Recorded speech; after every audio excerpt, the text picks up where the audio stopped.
Video देखें फिर बात करते हैं। माँ का फोन आया था, मतलब सागर के माँ में दिक्कत हो रही है। क्या कह रही थी? सीधे सीधे तो कुछ नहीं बोला, कह रही थी कि सोचा था बुढ़ापा आएगा तो बड़े बेटे के साथ रहूंगी और बड़ी बहू जैसी सेवा कौन नहीं कर सकता है।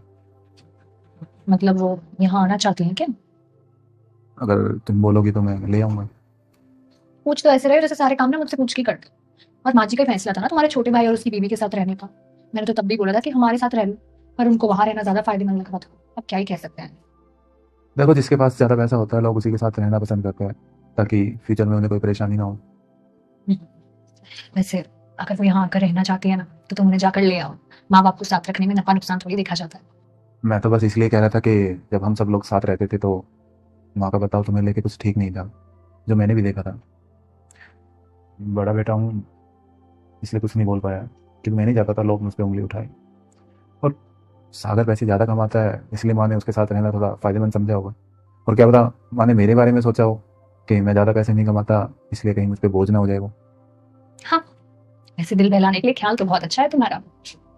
और अगर तुमने भी फैसला कर लिया है हमको यहाँ लेकर आने का, तो पुरानी बातों को और नफा नुकसान दोनों को भूल जाओ। क्योंकि अगर हम पुरानी बातों को नहीं भूलते हैं ना, तो रिश्ते आगे नहीं बढ़ पाते हैं। और मेरी माँ कहती है, अगर बीती बातों को भूल कर इंसान आगे बढ़ जाए ना रिश्तों में, तो रिश्तों में भी पौधे की तरह नए पत्ते आ जाते हैं। बात तो तुम्हारी माँ एकदम सही कहती है। ठीक है फिर मैं माँ को कल ले आता हूँ। ठीक है।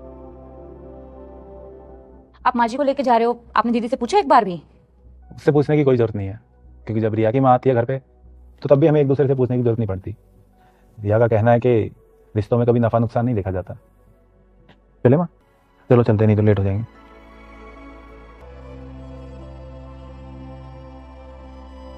क्या हुआ मम्मी जी, चाय अच्छी नहीं लगी क्या? बेटा मुझे माफ कर देना।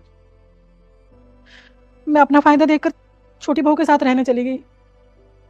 मुझे लगा कि छोटा बेटा ज्यादा कमाता है तो मुझे वहां ज्यादा आराम मिलेगा, लेकिन वहां रहकर एक बार भी ऐसा नहीं लगा कि मैं अपने बेटे के घर में हूं। अगर काम वाली नहीं आती थी तो घर का सारा काम मुझे करना होता था, और कभी घर पे खाना नहीं बनता था तो बाहर से ऑर्डर करते थे खाना। फिर उस खाने से मैं बीमार पड़ूं चाहे मेरे साथ जो भी हो, उन्हें कोई फर्क नहीं पड़ता था। और बेटा एक तू है जिसने हमेशा मेरी छोटी छोटी चीजों का ध्यान रखा, कभी मेरी किसी बात का बुरा नहीं माना।